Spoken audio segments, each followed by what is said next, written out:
Raúl Montero, jefe de la Armada, defensor de la Constitución, la muerte de Arturo Araya significa la pérdida de uno de sus mejores oficiales constitucionalistas.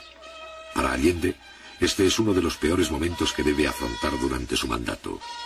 Para José Toribio Merino, más tarde miembro del gobierno militar, la muerte del edecán no altera sus planes. Hola, hoy nos corresponde revisar el periodo de la dictadura y posterior retorno a la democracia. El 11 de septiembre de 1973 el país amaneció bien convulsionado, ya después de los movimientos de las tropas en Valparaíso y posteriormente en Santiago, que ya habían sido informadas al presidente a través del subdirector de Carabineros, al presidente lo llevaron a dirigirse al Palacio de la Moneda. Y al estar ahí se da cuenta que en realidad es un intento de golpe de Estado o un golpe de Estado abiertamente por parte de las Fuerzas Armadas en su conjunto y de orden, y no un movimiento de solo la Armada, ¿no? Es ahí, bueno, después de largos ratos de tensión, cuando pronuncia este discurso famoso, digamos, de especie de despedida a través de la radio Magallanes. Como me acaba de decir a los trabajadores, yo no voy a renunciar. Colocado en un tránsito histórico, pagaré con mi vida la lealtad del pueblo. La historia es nuestra y la hacen los pueblos. A las 12 aproximadamente, los aviones Hawk Hunter de la Fuerza Aérea bombardean La Moneda, son dos. Y posteriormente bombardean la casa presidencial de Tomás Moro, sin mayores argumentos, la verdad, pero se termina bombardeando. Y durante este periodo, de intertanto, hay un enfrentamiento entre las fuerzas al interior del Palacio de la Moneda con los que están afuera del Palacio de la Moneda. Cosa que llega a su fin en algún minuto cuando el presidente Salvador Allende le pide a todos que se rindan y salgan de la Moneda mientras él suena un disparo, digamos, y Salvador Allende se habría suicidado. A las 2:15 de la tarde, el presidente Allende muere en La Moneda. A partir de este día, que es bastante largo, digamos, que termina tipo 6 de la tarde con un toque de queda, el general Augusto Pinochet toma el control del país mediante la instalación de una junta de gobierno que preside él, digamos, además de Gustavo Lee, integrante por la Fuerza Aérea, y César Mendoza por Carabineros. Pero aquí ya se produce la primera disputa, digamos, o sea, el primer director de la junta va a ser Pinochet, pero Pinochet nunca rota el poder, que es lo que habían acordado, y se queda permanentemente como presidente de la Junta y posteriormente se autoproclama presidente de la República. La Junta mantendrá el poder judicial y la asesoría de la Contraloría. Tal vez sea triste que se haya quebrado una tradición democrática. No se trata de aplastar tendencias o corrientes ideológicas.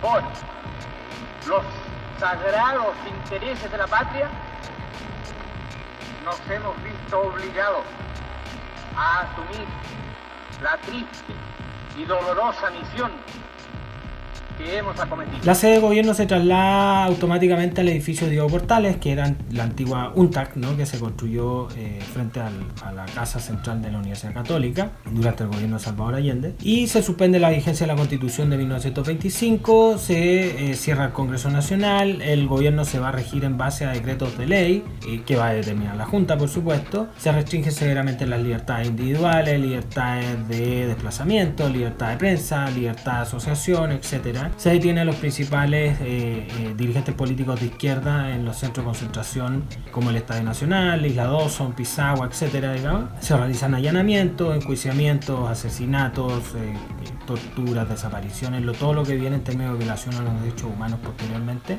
destierro de exilio, todo esto que viene seguido, digamos, del golpe. De manera, de hecho, prácticamente inmediata se forma un escuadrón del ejército que va a recorrer el país hacia el norte y hacia el sur para detener a los funcionarios de gobierno partidarios o militantes importantes de partidos de izquierda, y que va a ser reconocida posteriormente como bastante cruel, digamos, y sanguinaria por ciertas acciones que cometieron, donde asesinaron un montón de gente tanto hacia el norte como hacia el sur. Y este famoso escuadrón va a ser conocido como el nombre de la Caravana de la Muerte.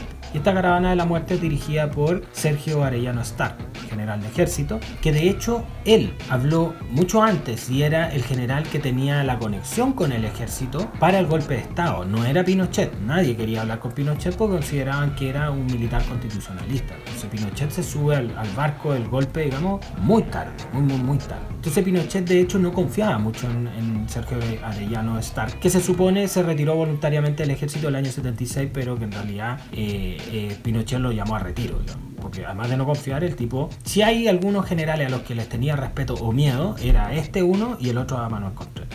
Justamente quien está a cargo de un organismo de represión llamado la DINA, digamos, la Dirección de Inteligencia Nacional, que era en el año 74, cuya función fue abiertamente detener, torturar, asesinar, hacer desaparecer a cualquier opositor al régimen dictatorial, ¿ya? Su acción de hecho se arranca de la frontera chilena y en Argentina asesinan al general Carlos Prat, en Italia se produce un atentado contra el ex vicepresidente Hernando Leyton, en Washington detonan una bomba para asesinar al ex canciller Orlando Letelier, o sea, fueron bastante más allá de Chile, digamos. Y bueno, el gobierno va a basar su teoría, su línea de gobierno va a estar basada en la teoría de la seguridad nacional, ¿no? Está concientizada fuertemente mediante la doctrina de seguridad nacional de Estados Unidos a través de la Escuela de las Américas, no solo para militares chilenos, sino militares de América Latina en general. Esta Escuela de las Américas que está en Panamá. Y que evidentemente va a tener un fundamento súper represivo, dictatorial, etcétera. Por este no existen partidos políticos. Los partidos de centro y de derecha son suspendidos en su función y los partidos de izquierda son prohibidos, ¿no? Proscritos o prohibidos.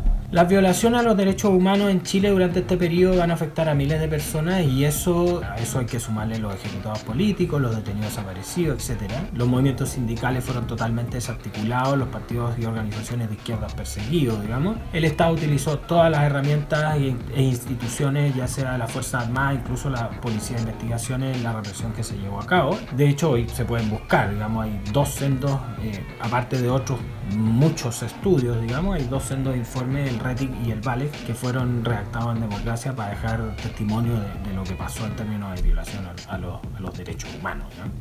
Evidentemente estas vejaciones no tuvieron ninguna diferenciación por sexo, edad, dirigidas hacia el mundo de la izquierda, movimientos sindicales, ese tipo de cosas, digamos. Pero también afectaron a gente que de centro, digamos, o sea, fue bastante fuerte en general la represión.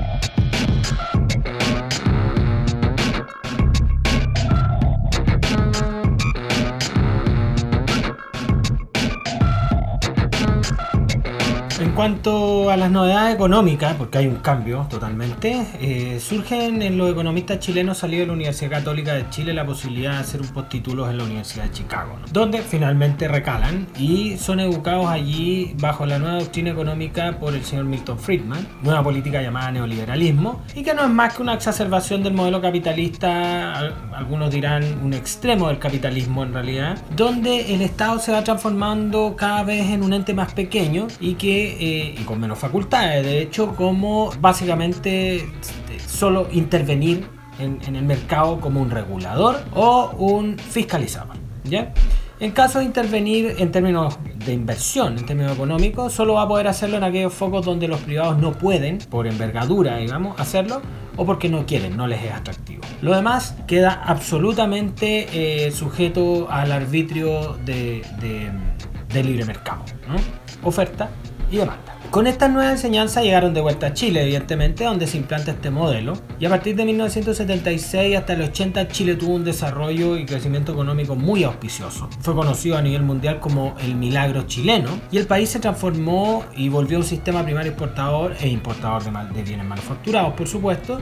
La expansión económica causó sensación, digamos, de hecho esta sensación además se genera una sensación de una nueva normalidad económica después de la crisis que se ha vivido durante el gobierno de Salvador Allende, súper mirado, digamos, desde afuera, tiene mucho apoyo, ¿no? Esta burbuja que se empezó a generar, a crear, así como un nuevo modelo con un crecimiento extraordinario, se va a reventar pronto. Luego de la crisis de 1979, producto de la revolución iraní contra el Shah, que terminó yendo a Estados Unidos, y la posterior guerra, primero eso, ¿no? Y se va a Estados Unidos y eso genera un problema entre Irán y Estados Unidos, por lo que se suspende la venta de crudo desde Irán, ¿no? Hacia Occidente. Y luego la posterior guerra, el año siguiente, entre Irak e Irán. El barril de petróleo se dispara en su precio, muy alto para la época, y se congelan las exportaciones, básicamente. Irán, si no es el primer exportador de crudo del mundo, pegan el palo, ¿no? Está por ahí. Entonces Chile se va al suelo, ¿no? Y más abajo del suelo. Esto fue terrible. La crisis impactó severamente. El desempleo se disparó, la inflación se disparó, los problemas económicos se multiplicaron, las quiebras de las empresas que manejaban gran parte de las inversiones chilenas o el Producto Interno Bruto chileno se desploman, y con ellos se desploman los bancos, ¿ya? Y bueno, a contar de ahí, el Estado decide salvar a los bancos.